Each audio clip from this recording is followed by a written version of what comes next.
नमस्कार।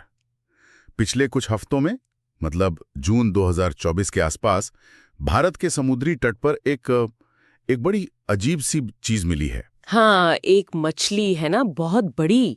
हाँ बिल्कुल, एक विशाल रहस्यमयी मछली जिसे कुछ लोग कयामत की मछली या फिर डूम्सडे फिश कह रहे हैं। तो आज हमारे पास जो भी जानकारी है उसके आधार पर हम इसी मछली और फिश पर थोड़ी गहराई से बात करेंगे। बिल्कुल। ये है क्या, क्यों इसे ऐसा नाम मिला और भारत में ये क्यों दिखी, ये सब समझने की कोशिश करते हैं। हाँ, चलिए देखते हैं कि तथ्य क्या हैं और मिथक क्या।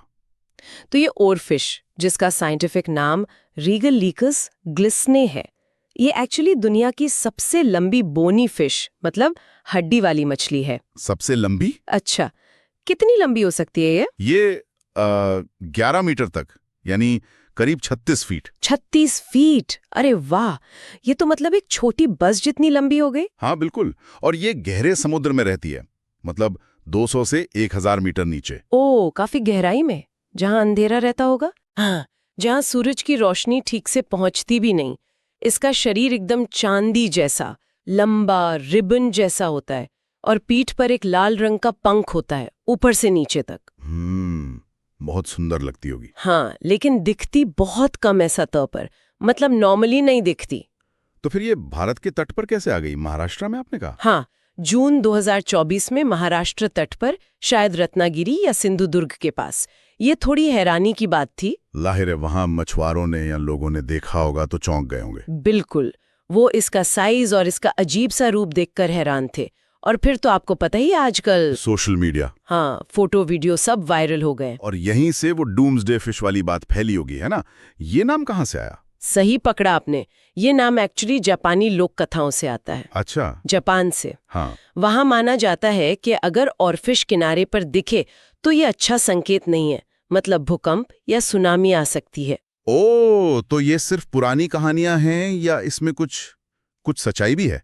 क्योंकि सुनने में आया था कि कुछ आपदाओं से पहले ये दिखी भी थी। हाँ, ये बात ऊंची थी, जैसे 2011 का जापान भूकंप और सुनामी, या 2004 वाला हिंद महासागर सुनामी।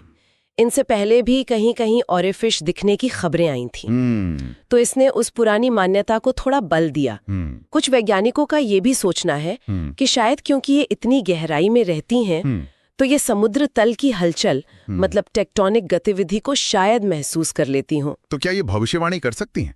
मतलब पहले से बता सकती हैं? देखिए, यहीं पर विज्ञान और लोक कथा अलग हो जाते हैं। समुद्री जीव विज्ञानी जो हैं, वो इस बात को कंफर्म नहीं करते कि ये आपदाओं की भविष्यवाणी करती हैं। अच्छा। उनके किनारे पर आने के कई और कारण हो सकते हैं।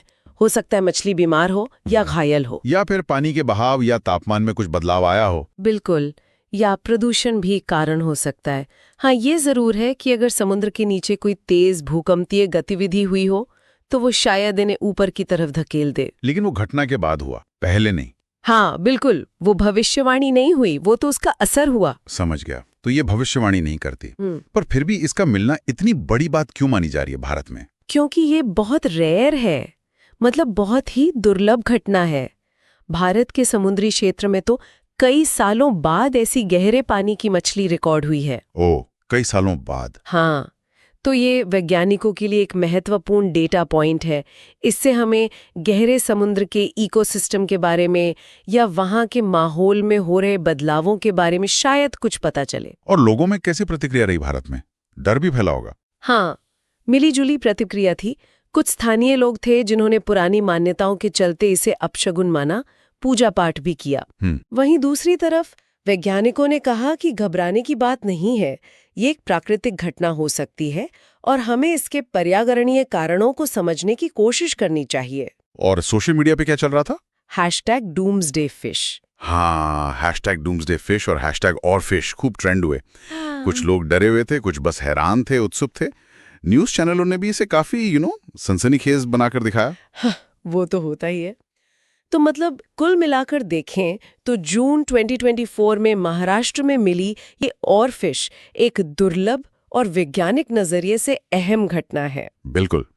लोक कथाएं भले इसे क्यामत की मछली कहें, पर विज्ञान इसे आपदा का सूचक नहीं मानता। इसका दिखना शायद गहरे समुद्र के पर्यावरण में किसी बदलाव का संकेत हो सकता है। हाँ, या किसी स्थानीय कारण से ऐसा हुआ हो। पर यह घटना हमें याद दिलाती है कि हमारे महासागर कितने विशाल और रहस्यमयी हैं। सही कहा।